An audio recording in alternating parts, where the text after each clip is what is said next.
Block Radio. Okay, so welcome to Block.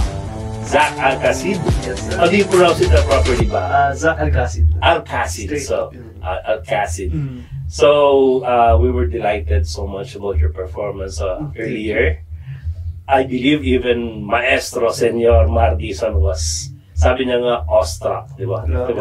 He was at awe, di ba? Wow. Well, sino naman ang hindi, no? Kasi it's not a hyperbole. Talagang it's reality that what you're doing is mastery yun eh. Block Radio.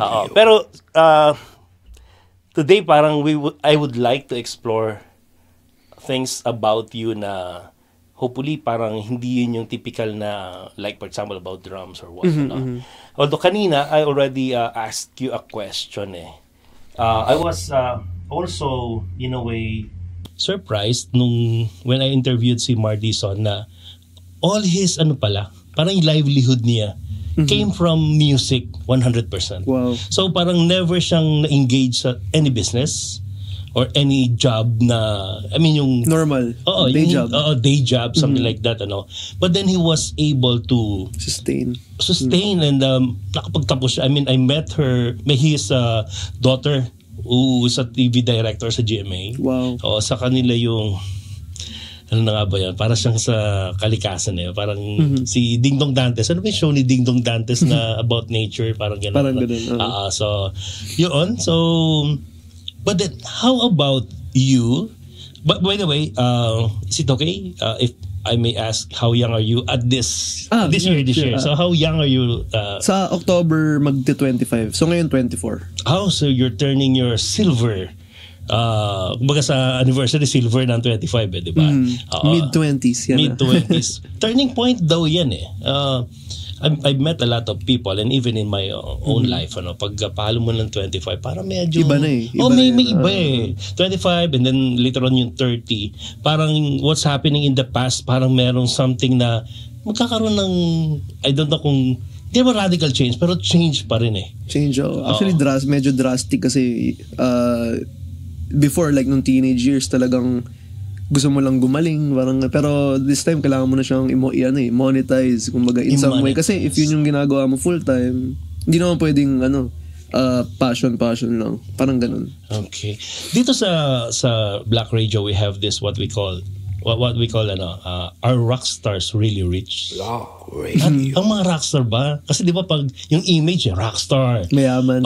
Parang welcome to my crib. Parang yung mga mansion and the sports cars and everything. Parang something like that, So, you mentioned yung age kanina pinag-usapan natin, Kasi even in other worlds, parang yung 20 to 25 years old kasi, yun yung technical stage ng tao. After school, parang yung iba kasi pag namali sila, yung parang pagka-graduate in school, parang na-expect magaling na agad sila. Samantalang ang dami pang mga skills na matututunan. Na hindi pa nila alam. True. Na in-expect nag-graduate ka na, pag-aralin mo na yung susunod ng kapatid. Sandali. Mabilis masyado. Hindi porke nagka-diploma ka na or even lisensya, parang in-injectan ka na magaling ka na agad. For example, kunyari sa architecture, gumawa ng airport.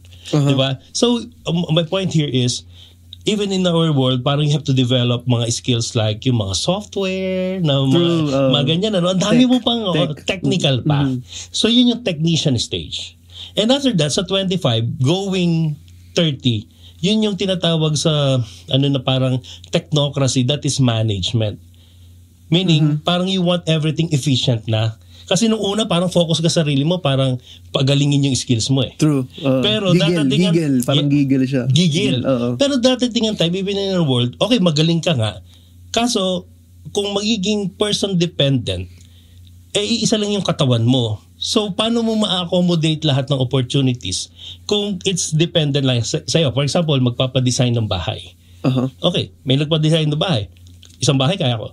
Dalawa, hanggang 5 pa. Paano kung 10 yung project mo? So, tapon na yung iba, hindi ba? That's when papasok naman sa 25 to 30, yung efficiency na you have to learn to delegate or you have to build a system na mag-work. Yung kumbaga sa dentista, meron ka lang bang ibang dentista, pero according to your standards, something like ganyan. So medyo may upgrade ka na. And then 30 and above, doon na yung leadership. So parang technician, management, and then leadership. In your world, Radio. how are you aligning that now that you're turning to that? Ano yung frustration mo na parang sana sa akin nga parang yung efficiency parang nasasayang opportunity kasi nga laging ako lahat ang kailangan gumawa. In relation to that, for to you naman, ano yung nasa turning ka ngayon na parang mag-change kasi nga natutunan mo na it's not just like before? Ayun nga, kasi yung nga, like before, syempre skills, tsaka gusto mo lang naman na lumawak yung reach. Kuwari, ako, nag-post ako content every day. So, ever since nun, teenager, hanggang ngayon, actually, gusto ko nung mas lumawak pa eh. Kasi meaning, mas malawak, mas maraming engagement, mas maraming projects. Yes. Tsaka, mas maraming mag-enroll. Kasi teacher din ako eh. Okay. So, parang magkakonnecta lahat yun. So, if dati may pressure na kailangan marami akong views, kailangan sikat ako, syempre bata yes, diba? Yes. Pero ngayon, kailangan mag-translate yung views na yun to either may mag-enroll or may mga brand collabs na mag-a-approach. So parang ano na siya, hindi mo lang iisipin na mag-viral ba tong video na to. Yeah. So kailangan mo nang isipin if magta-translate ba to something na rewarding. Even financially to be exact, monetizing, para monetizing. Yeah. How do you, kasi ang ganda sinabi mo, kasi in relation doon sa sinasabi ko, pag dependent sa'yo, syempre limited. But if you do something like a product na pag ginawa mo lang minsan, parang how si Bill Gates kaya naging billionaire back then was, ginawa niya Windows pero binurn nila ng 1,000 million copies kaya siya naging billionaire. Pero minsan lang nila ginawa isang product. How do you apply that? Parang, di ba may e-book, di ba may mga, sa music, I don't know kung ano yung pwede mong how-tos ba? Kasi you're an educator, right? Parang gagawa ka ba ng e-book na maski ibenta mo lang for example 10 piso pero pag ang bumili 10,000. Nandun ka na ba sa parang ganung stage? Parang, so ngayon nag-start ako yun sa school. So meron akong face-to-face, tapos meron siyang online classes. So, okay. If malayo ka, syempre, matik online na. Pero pag around ka lang the area, pwede kang mag face-to-face. Tapos yung isang plan ko pa is sa website ko, mag-add ako. Yung sinasabi mo para eBay, yung mga books. Gagawin ko para siyang lessons na DVD. Parang yung parang old school type na DVD na may mga parts. Yes. Tapos for sale siya dun. Tapos parang, linear drumming, how to how-tos, gano'n. Yes. Para siyang series. Yeah, oo. Tapos for purchasing siya. So, yun, isang idea ko yun na gusto kong ma-execute. Pero ano pa siya ngayon in the works. Pero that will matter more or most dun sa binanggit mo kanina sa stage and that is brand building. True. Kasi meron namang gumawa for example ng how-tos, sino siya? True. Diba? Tapos may gumawa ng how-tos, ito na hinihintay ko, galing to kay Idol for example. So mas magiging sellable siya. Diba? Kasi parang may certain worth siya na may value. May value siya. Oo. Yes. Oo, kasi even sa financial world, sabi nga ni Robert Kiyosaki, kilala sa finance world, he is not the best writing author. Diba? Hindi naman siya pinakamagaling magsulat ng libro. He's the best selling author. So magkaiba yun. Kaya sabi pera. Mas marketable, parang ganun. Yeah. Ganun yung ibig sabihin nun. Yeah, oo. Diba? So maski meron ka ng isang bagay, but if you cannot, for one, parang sell it or in a way, hindi ka pa nakapag-build ng brand around it, wala nang bibili. True. So in short, yung investment mo, hindi babalik. Yeah. Parang yung investment mo, even when you were younger, part yan eh. Kasi binibuild mo na yung brand mo eh. Parang magkakakonekta siya. Parang steps. So that's your direction now. Parang you would want na hindi na yung paulit-ulit na lang yung dati. Kasi nga, okay, may online class. Pero what if you're not feeling well? Di wala. Kasi person dependent. Pero if it is something na you will make a product like... Parang passive. Yun yung ibig sabihin.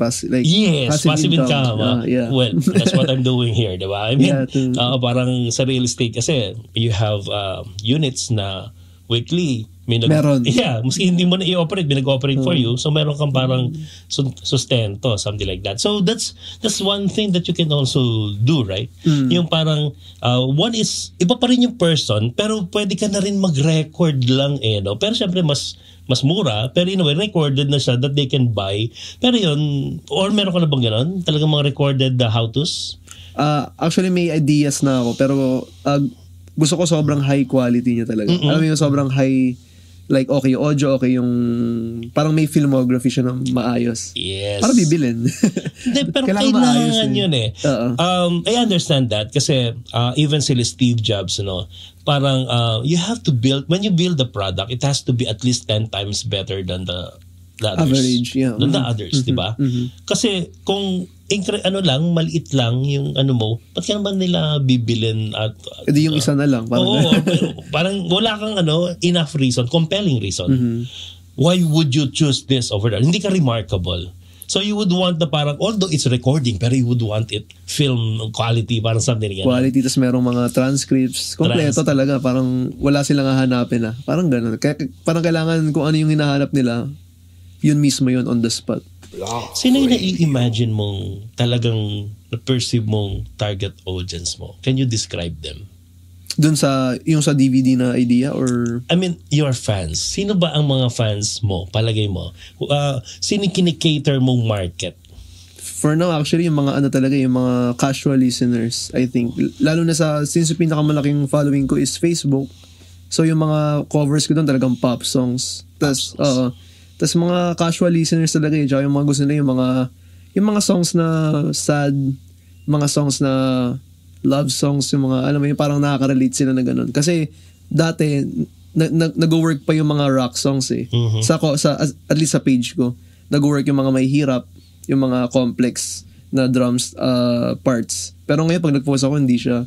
So, parang mas sellable yung mga medyo related to the heart. Pero actually for me, siya, may good side and bad side. Yung good side, hindi mahirap gumawa ng content kasi pop songs. Pero yung bad side doon, hindi ko ma-express ng kung ano yung full potential ko. At least doon sa page na yun. Okay. Yung balikan ko yung sinabi mo kanina, no? Kasi as an artist, you can parang position yourself in a way na one, you create a product, you don't care about the market, basta that's who you are, and then bahala na kung sino ang makarelate or magkagusto nun, and then they will become your market. Two is when you make something, a product, is iniisip mo muna yung market mo, ano ba yung gusto nila. So market driven ka, di ba, parang something ganyan, so ano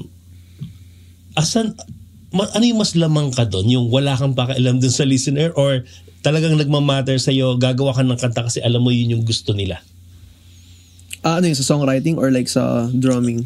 In content. Bakit sabihin, what you're doing? Parang yung ginagawa mo ba something na iniisip mo yung fan kasi, mo or you don't care about them, basta this is me? Actually, may two sides kasi ako. Yun nga, yung sa drums ko ngayon, parang nakafocus talaga ako is paano ko i-market yung school ko. Okay. So, if yung target ko is yung casual listeners, hindi ako mag-cover ng mga Animals as Leaders Periphery. Obviously, di ba? So, yun yung Tapos yung isang side ko naman is yung songwriting side. Same din. Gusto kong maging pop songwriter. So, gusto ko siya umabot like to the ends of the earth. Kasi yun yung may financial reward. Actually, hindi siya financial. Ewan ko, kasi yung taste ko talaga towards pop eh. Kahit, alam mo yun. Okay. Yung mga gusto kong, very passionate din ako about songwriting. So, lahat sinasound trip ko talaga. So, kahit hindi naman sa kahit walang financially, pero hindi yun yung parang main.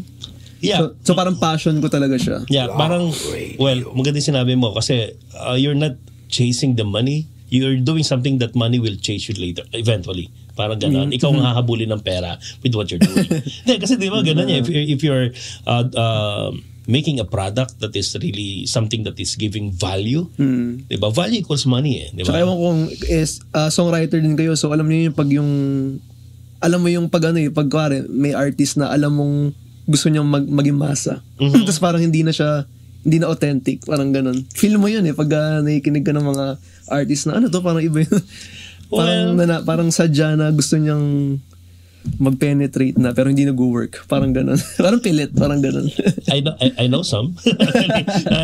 I know some people na talagang nandito ang pera pero gagawin pero hindi pa rin gano'n, di ba? Hindi nag-work. Hindi nag-work. Although, in anything naman, hindi naman pagkatanim mo, mamumunga agad eh. Yeah. Diba? So, Unti-unti. importante kasi is maging malinaw sa'yo. Parang begin with the end in mind. Ito yung gusto ko, but I will start now. Pero eventually, this now will lead me to that future, di ba?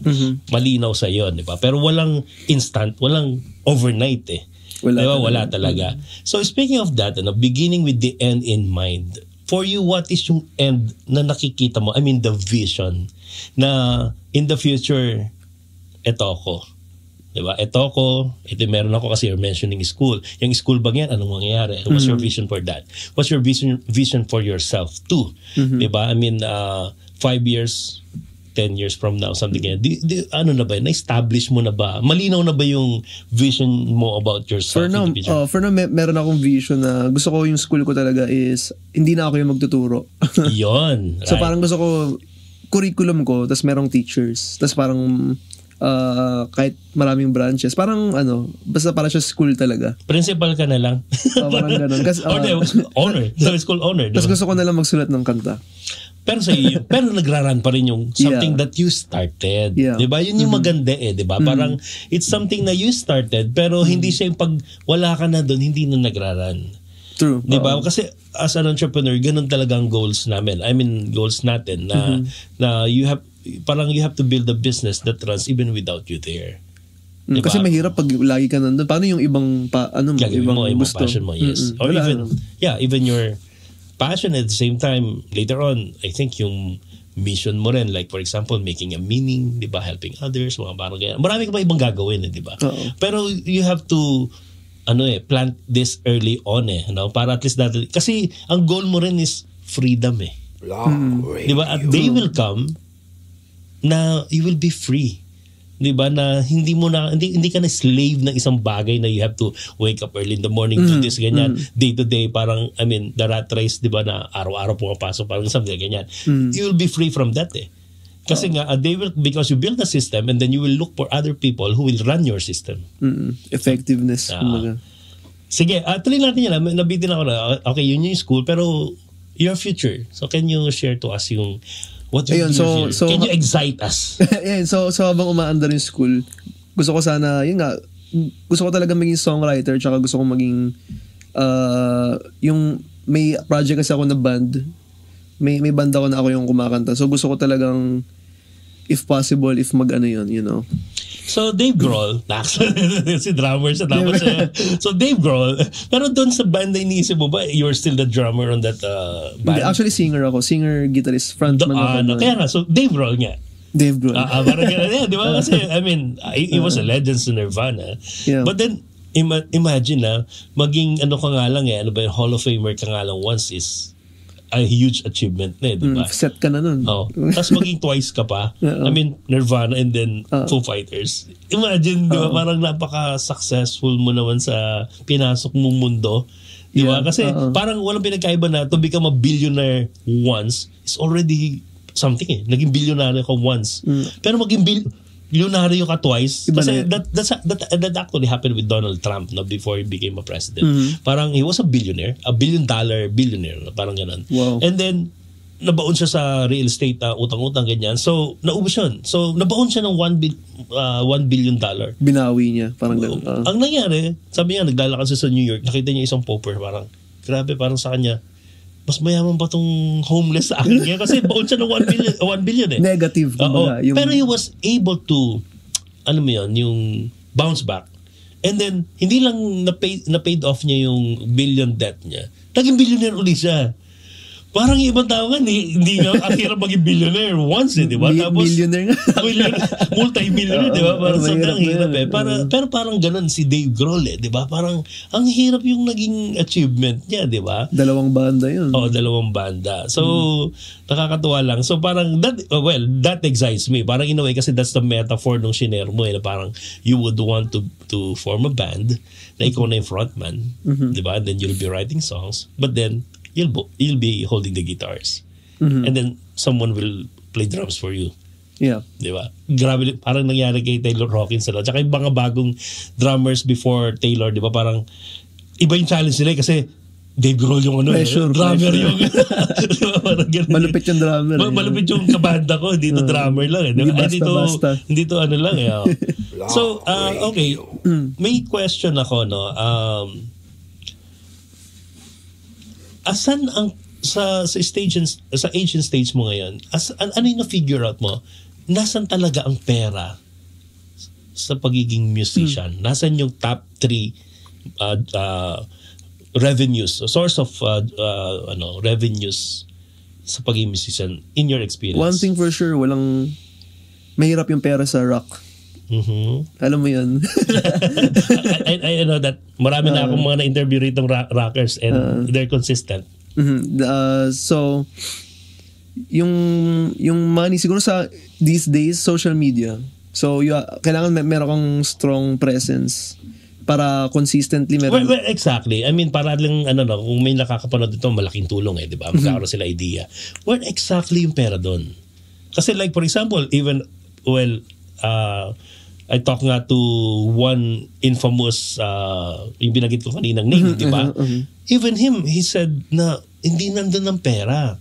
Nandun yun kung kilala ka na and then you will venture into a real business. Sabi niya, real business na nandun yung pera. Totoo, yeah. Parang in a way, leverage mo lang yung kilala ka.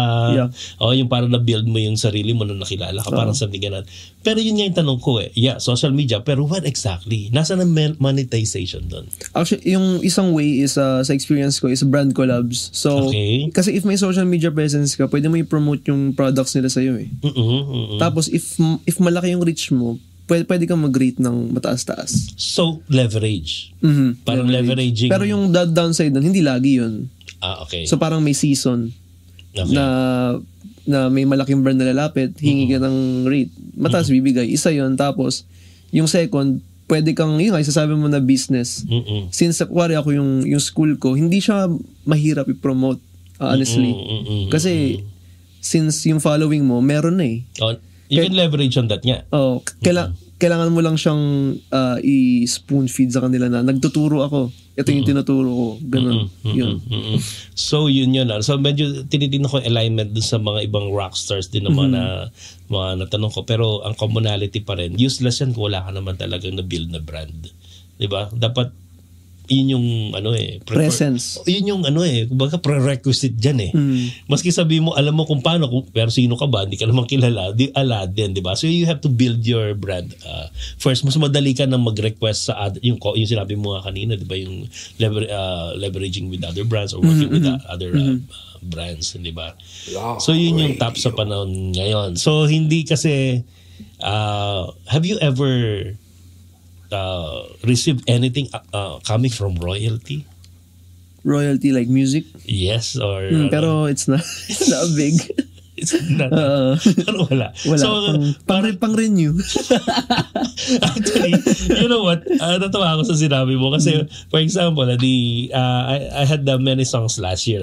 So ngayon, yung kinita mo sa Spotify, so meron kita din yan di ba? Meron, so tatanungin ka ngayon ng platform kung gagamitin mo na ba yung kinita mo para doon sa bagong mong ina-upload na music? Malaking, in a way, nakakatuwa na rin. At least because hindi mo na kailangan gumasa sa...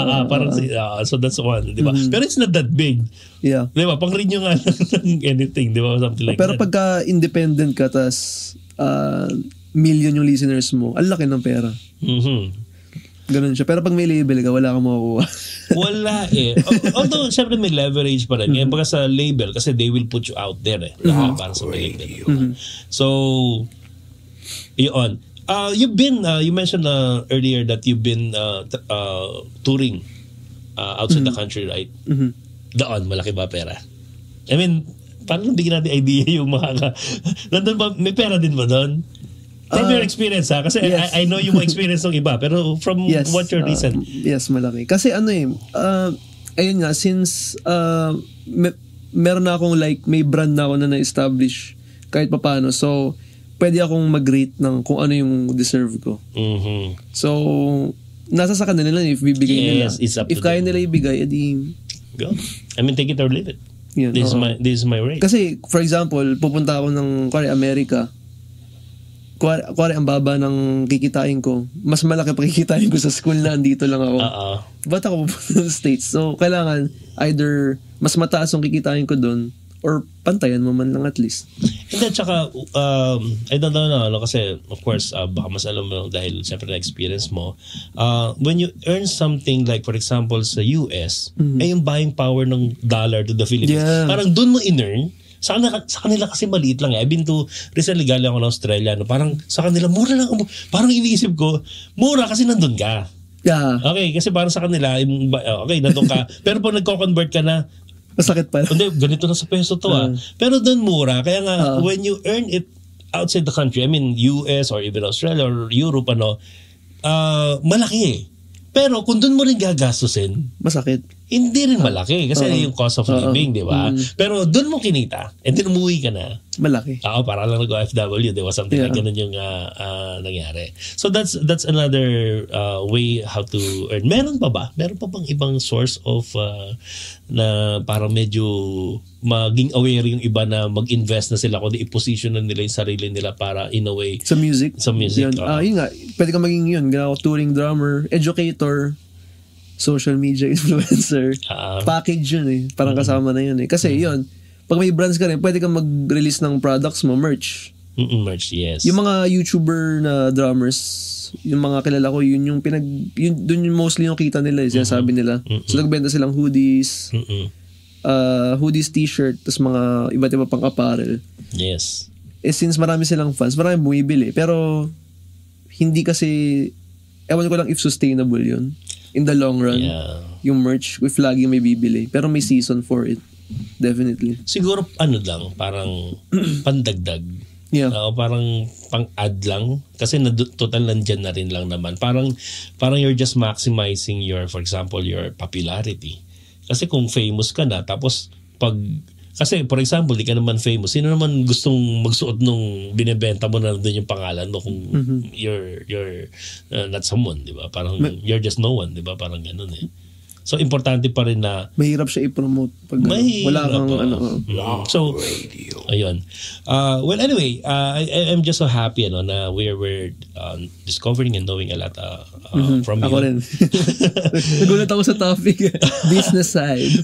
Yun naman yung ever since, parang ganun. Kasi nga, parang share ko lang sa'yo, we have many friends as legendary as the birthday celebrant today, And there are artists, musicians just like them na ang laki nang na-contribute nila sa singing.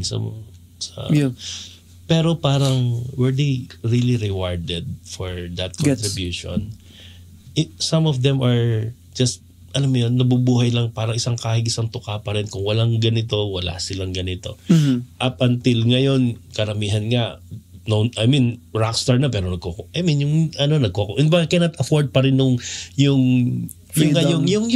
sarap pa rin ng buhay na ang haba nung binigay nila para sa industriya, sa di ba? So, that's the reason why parang naging interested ako, di ba? Kasi music business. Most musicians are great in making music, but not great in doing business. Yun yung point eh. Diba? Understandable kasi lalo na pag artist, diba? Parang, I'm not doing it for money. Ang problema mo nun, may reality eh. Diba? Pwede siguro kung side thing. Kung side thing mo siya, pero kung full time mo, tapos walang hindi mag-work. Ayun, at saka ang iniisip ko, yung retirement years, hindi biro yun eh. Kasi you have to prepare for your retirement. You don't want to become dependent sa anak mo o sa mo, di ba? So how you wish na parang lahat sila okay na sa buhay nila pero you prepared for that. No? So I envisioned nga doon sa earlier ng mga episodes nung ginawa namin yung Rockstars Retirement Resort. So it's related sa real estate.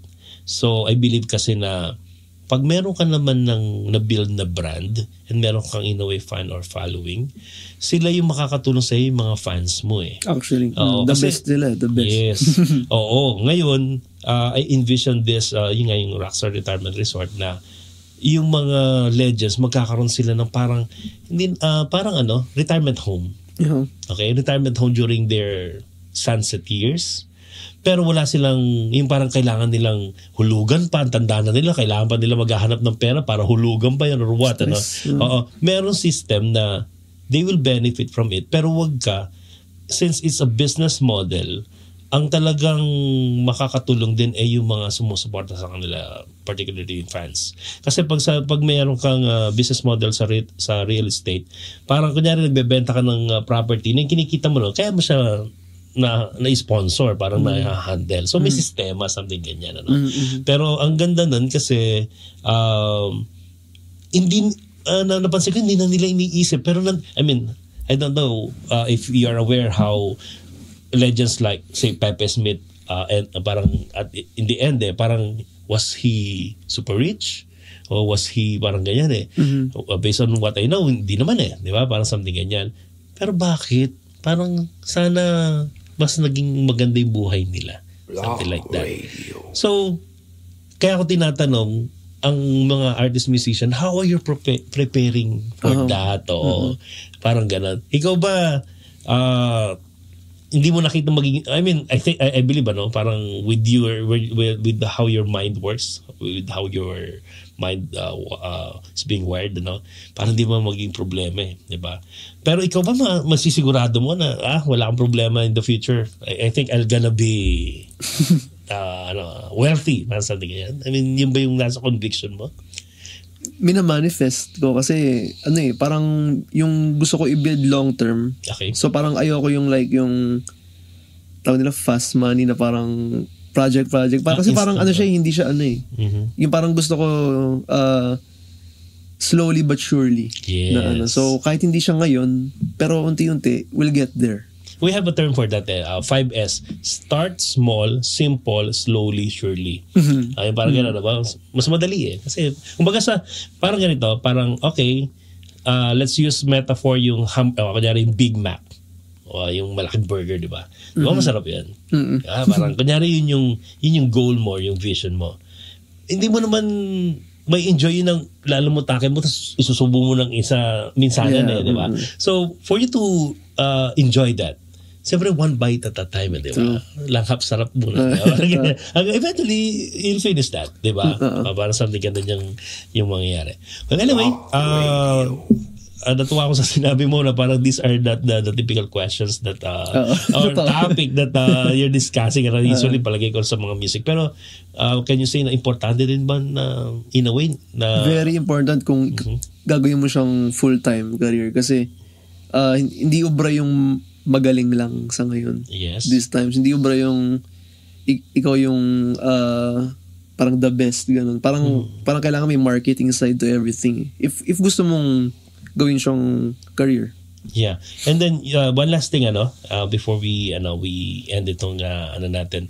At this point ba, meron ka na rin investments? I mean, yung talagang, for example, nag-stock market ka ba? Nagbi-Bitcoin ka ba? Or meron ka na bang na-acquire, for example, na say a condo na kumikita ka through Airbnb? Meron ka na bang ganon? Nasa planning stage pa lang? Stage pa lang. Pero yung pinaka-investment ko is yung school. Yung school talaga? Yung school ko talaga. One last thing. How future-proof is that school? Block Radio. Future-proof meaning hindi... Kasi, pandemic, for example, di ba? May mga business, bilang nagka-pandemic, parang, ano ba itong business na pinasok ko? High touch. Huwag high touch yan. Dinawala, di ba? Kasi when you build a business, it has to be something na future-proof. Na anything mangyari, it won't be affected. And hindi rin siya trend lang. Di ba? It should be something na, say, 20 years from now, or even 40 years from now, may demand pa rin siya. Right? Yeah. Na ano mo ba yun? Parang na future-proof mo ba siya? Actually, kasi merong online classes. Yung DVDs for purchase siya sa So, yun yung parang nakita kong maging future-proof siya. Well, actually, you already answered that. And I'm happy na you were able to... Me too. Ako rin. Na-envision mo pala something at an early age, na parang nakita mo na where's your direction, di ba? The destination that you would want yourself to be into in the future, di ba? Kasi feel ko, parang lahat tayo nagkakaroon ng parang wake-up call, parang one day na parang teka lang, saan ba ako papunta? Yes. Video ako ng video, practice ako ng practice. Ano ba gusto kong mangyari? Parang ganun. Yan ang mas gusto ko maging one last thing, sa mundong ito, di ba, parang sinabi nga, I don't know if you already encountered this question, there are two very most important days in people's life in this world. One is the day that you were born, that we are born. And the other one is the day when we discovered why. How clear purpose, sa iyo? Yes, purpose. How clear sa iyo yung why mo? Obviously, related niya sa music, definitely. Pero for you, Zach Alcacid, di ba? How clear na sa iyo na I was placed in this planet for this particular purpose? Yung parang sa akin, parang gusto ko yung sense of fulfillment na parang, kasi yung bata ko, gusto ko maging magaling talaga na drummer. So parang gusto ko maging kalibel sila Pregen, sila yung mga Tony Roysters, sila Garska. Parang feel ko hindi naman siya, alam mo yun, hindi siya malayo. Para sa akin lang naman. Parang very achievable siya sa akin.